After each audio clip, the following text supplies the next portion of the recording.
നാട് അവിടെ എന്താണ് സ്പന്ദനങ്ങൾ അല്ലെ? അവിടെ രാഘവേട്ടനാണോ അതോ ഇളമരം കരീമാണോ എന്നത് അടക്കമുള്ള ചർച്ചകൾ നടക്കുമ്പോൾ സ്ഥാനാർത്ഥികളുടെ ചിത്രങ്ങൾ തെളിയുന്നു. MK രാഘവൻ, അതെ, 2009 മുതൽ അപരാജിതനായി കോഴിക്കോട് നിന്ന് ലോക്സഭയിലേക്ക് പോകുന്ന MK രാഘവൻ നേതാവ്. ഒപ്പം MT രമേശ് 15% ലോക്സഭാ തെരഞ്ഞെടുപ്പിൽ വോട്ടുള്ള കോഴിക്കോട് മണ്ഡലത്തിൽ MT രമേശ് എന്ന മുതിർന്ന BJP നേതാവ് മത്സരിക്കുമ്പോൾ തീപാറുന്ന പോരാട്ടമാണ് കോഴിക്കോട്ടെ സ്പന്ദനങ്ങൾ ഓരോ ദിവസവും തെരഞ്ഞെടുപ്പ് രംഗത്ത് നിന്ന് പ്രേക്ഷകരിലേക്ക് മാതൃഭൂമി ന്യൂസ് എത്തിക്കുന്നുണ്ടായിരുന്നു.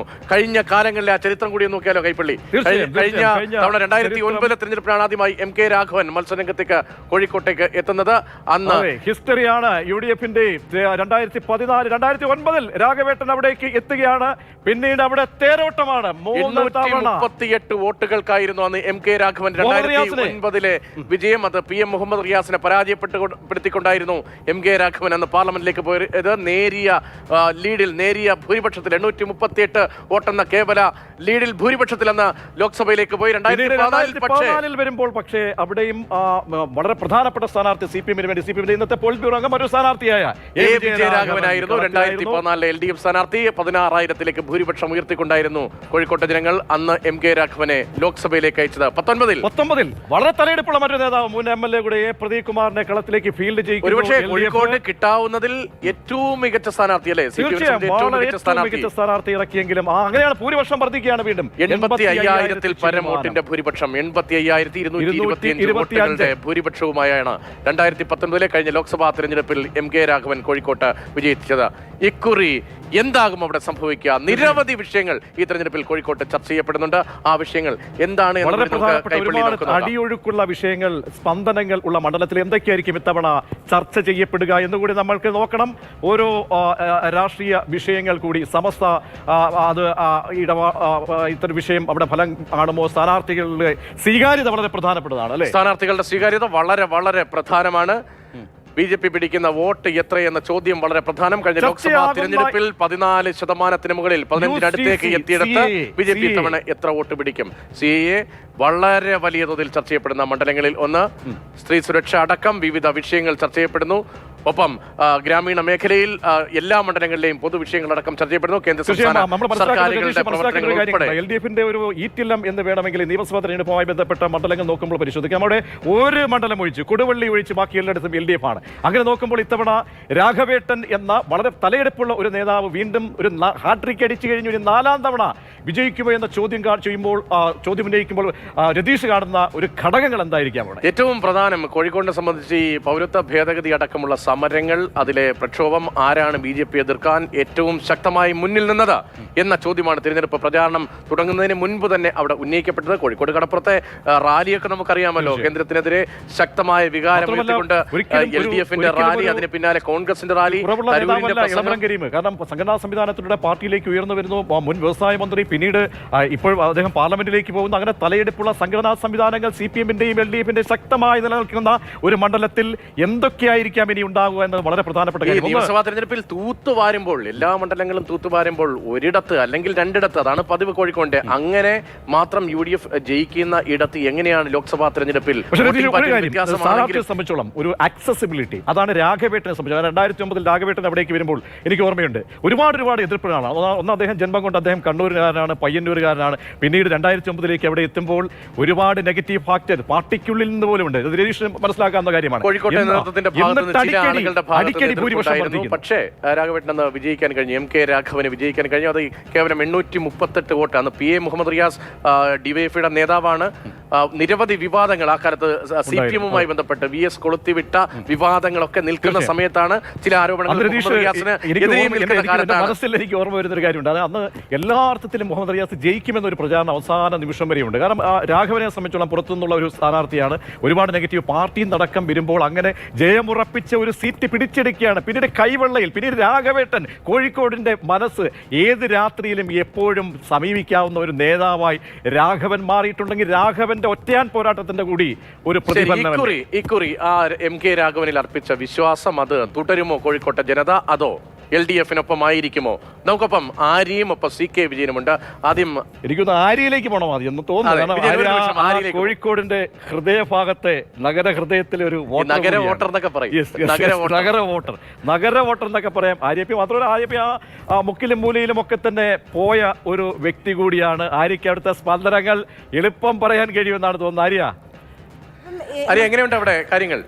ഞാൻ അവിടെ പോയിരുന്നു 2 ആഴ്ച മുൻപാണ് പോയത്. അതിന് മുൻപും നാട്ടിലൊക്കെ പോയപ്പം ആദ്യം എനിക്ക് തോന്നുന്നു എല്ലാവരും ഇപ്പം കോഴിക്കോടിന് ഒരു UDF മണ്ഡലമായി കണക്കാക്കുന്നുണ്ട്. പക്ഷെ അങ്ങനെയല്ല ശരിക്കും. ഇപ്പം തദ്ദേശ തെരഞ്ഞെടുപ്പ് മുതൽ നിയമസഭ നോക്കുകയാണെങ്കിലും കോർപ്പറേഷൻ നോക്കുകയാണെങ്കിലും ഇടതിന് അത്രയും ശക്തമായ വേരോട്ടമുള്ള ഒരു സ്ഥലമാണ് കോഴിക്കോട്.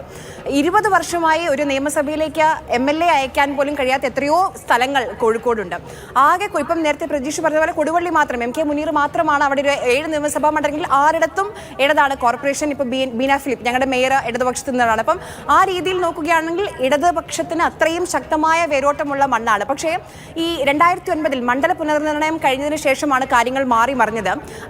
അന്നും വിചാരിച്ചിരുന്നു ഈ പുനർനിർണയം കഴിഞ്ഞപ്പോൾ UDF-ന് സ്വാധീനമുള്ള വയനാട് മേഖലകളൊക്കെ മാറ്റിയിട്ടാണ് LDF-ന് സ്വാധീനമുള്ള മണ്ഡലങ്ങളാണ് ഈ കോഴിക്കോട് മണ്ഡലത്തിന്റെ ഭാഗമായത്. അപ്പോൾ ഇടതുപക്ഷത്തിന് വലിയ പ്രതീക്ഷയുണ്ടായിരുന്നു. അങ്ങനെയാണ് കണ്ണൂരിൽ നിന്ന് MK രാഘവനൊക്കെ വരുന്നത്. പക്ഷേ പിന്നീട് നോക്കൂ, ഇത്തവണ ഏറ്റവും കൂടുതൽ കോഴിക്കോട് ഇപ്പോൾ പലതരത്തിലുള്ള വിവാദങ്ങൾ ഈ തെരഞ്ഞെടുപ്പുമായി ബന്ധപ്പെട്ട് നമ്മൾ കാണുന്നുണ്ട്. കോഴിക്കോട് ഏറ്റവും കൂടുതൽ ചർച്ചയായത് രാഘവേട്ടൻ വെസസ് കരീം K എന്നുള്ളതാണ്. ആ കരീം K എന്നുള്ളൊരു പേര് കൊണ്ടുവരാൻ ശ്രമിച്ചു. പക്ഷെ അത് അവിടെ ഒരു തരത്തിലും വില പോയില്ല. ആ പോസ്റ്ററുകൾ, ആ ഫ്ലെക്സുകളൊക്കെ പിന്നെ മാറ്റേണ്ടി വന്നു. അല്ലാത്ത ഈ ഫുട്ബോൾ കളിക്കുന്ന കരീമിന് വലിയ കൂറ്റൻ പോസ്റ്ററൊക്കെ ഉണ്ട്, ഫ്ലെക്സ് ഒക്കെ ഉണ്ട്. പക്ഷേ ഈ കരീം K എന്നുള്ള ടാഗ് ലൈൻ മാറ്റേണ്ടി വന്നു. പക്ഷേ ഈ രാഘവേട്ടൻ എന്നുള്ള ജനങ്ങൾ കൊടുത്തൊരു പേരാണ്. ഈ UDF-നെ സംബന്ധിച്ച് ഏറ്റവും വലിയ അഡ്വാൻറ്റേജ് കോഴിക്കോട് അവരുടെ കാൻഡിഡേറ്റ് തന്നെയാണ്, MK രാഘവൻ തന്നെയാണ്. ഇപ്പം നമ്മൾ നേരത്തെ ഈ 100 hours ഈ തുടങ്ങിയപ്പോൾ നമ്മൾ പറഞ്ഞു ഒരു MP-ക്ക് എന്ത് ചെയ്യാൻ കഴിയുമെന്നുള്ളത്. അപ്പോൾ അതിനൊരു സാമ്പത്തികമായ അത്ര സ്വാതന്ത്ര്യമൊന്നുമില്ല. പക്ഷേ MK രാഘവൻ ഇപ്പോൾ കോഴിക്കോട് റെയിൽവേ സ്റ്റേഷൻ നോക്കുകയാണെങ്കിൽ 4 പ്ലാറ്റ്ഫോം, എസ്കലേറ്റർ ഉണ്ട്.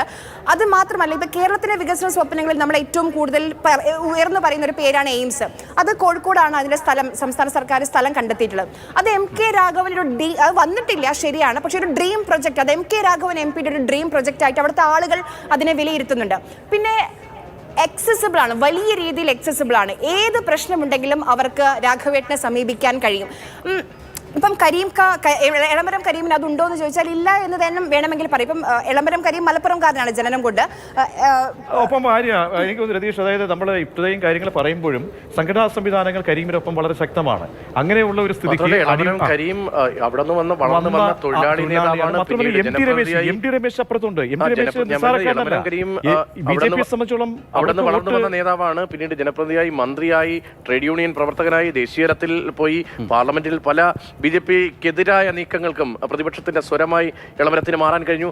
അങ്ങനെ MK രാഘവനെയും എളമരം കരീമിനെയും താരതമ്യം ചെയ്യുമ്പോൾ MK രാഘവന് വലിയ ജനപ്രീതി ഉണ്ടെങ്കിലും സംഘടനാ ശേഷിയും എളമരം എന്ന വലിയ നേതാവിന്റെ പാരമ്പര്യവും അത് ഈ തെരഞ്ഞെടുപ്പിൽ എങ്ങനെ മാറ്റുരയ്ക്കുമെന്നത് പ്രധാനമാണ്. MT രമേശിന്റെ കാര്യം, BJP കേഡർ വോട്ടുള്ള സ്ഥലങ്ങളുണ്ട്.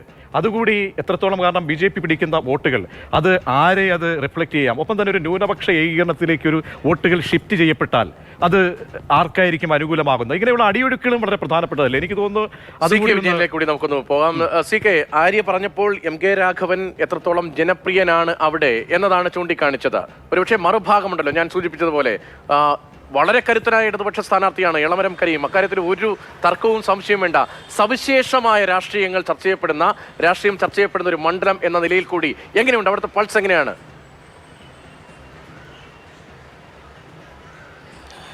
കേരളത്തിൽ LDF മുന്നോട്ട് വെച്ച ഏറ്റവും മികച്ച രാഷ്ട്രീയ സ്ഥാനാർത്ഥി ആരാണെന്ന് ചോദിച്ചാൽ അതിനൊരൊറ്റ ഉത്തരമേ ഉള്ളൂ, അത് എളമരം കരീമാണ്. അദ്ദേഹം രാജ്യസഭയിൽ നടത്തുന്ന പ്രസംഗം, അദ്ദേഹം BJP-യുടെയും ഫാസിസ്റ്റ് വിരുദ്ധ ആശയങ്ങൾക്കും എതിരെ നടത്തുന്ന പ്രചരണങ്ങൾ, അതിലെല്ലാം തന്നെ പ്രത്യേകമായ ഒരു വീറും വാശിയും ഒരു രാഷ്ട്രീയ വസ്തുതകളും അടങ്ങിയതാണ് അദ്ദേഹത്തിൻ്റെ പ്രസംഗങ്ങളും ഇതെല്ലാം തന്നെ. പക്ഷേ കോഴിക്കോട്ടെ LDF-ന് അറിയാം അത്തരം കാര്യങ്ങൾ കൊണ്ട് മാത്രം ഈ ഒരു ഭരണത്തെ അല്ലെങ്കിൽ ഈ ഒരു ഇതുവരെ ഉണ്ടായിരുന്ന ജനവിധിയെ മാറ്റി മറിച്ച് LDF-ന് അനുകൂലമാക്കാൻ കഴിയില്ല എന്ന്. അതിന് പകരം അവർ ആവിഷ്കരിക്കുന്ന തന്ത്രം മതന്യൂനപക്ഷ മേഖലയിൽ മാറ്റം വന്നാൽ മാത്രമേ, അവരുടെ വോട്ട് പാറ്റേണിൽ മാറ്റം വന്നാൽ മാത്രമേ, അവരുടെ വോട്ടുകൾ കൂടുതൽ കിട്ടിയാൽ മാത്രമേ MK രാഘവനെ മറികടന്നുകൊണ്ട് എളമരം കരീമിന് ഒരു വിജയസാധ്യത ഉള്ളൂ എന്നാണ്.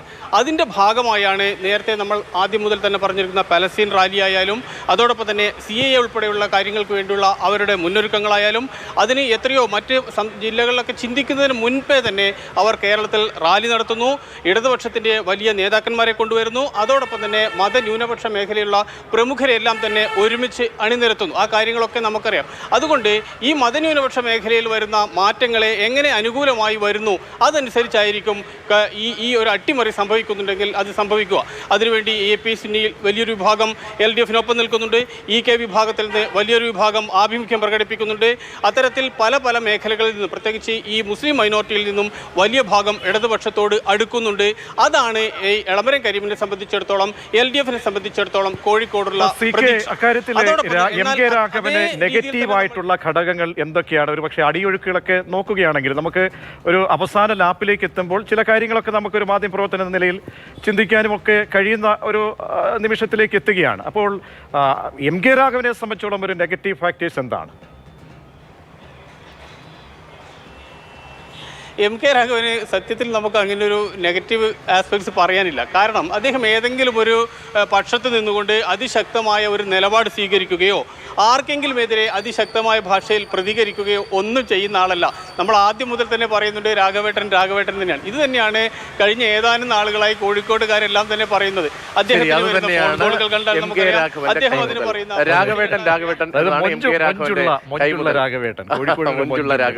രാഘവേട്ടൻ എന്ന് തന്നെയാണ് MK രാഘവന്റെ കൈമുതൽ. ആ കൈമുതലും വലിയ സംഘടനാ ശേഷിയും തമ്മിൽ ഏറ്റുമുട്ടുമ്പോൾ ആർക്കാവും കോഴിക്കോട്ട് വിജയം എന്നതാണ് വളരെ പ്രധാനം.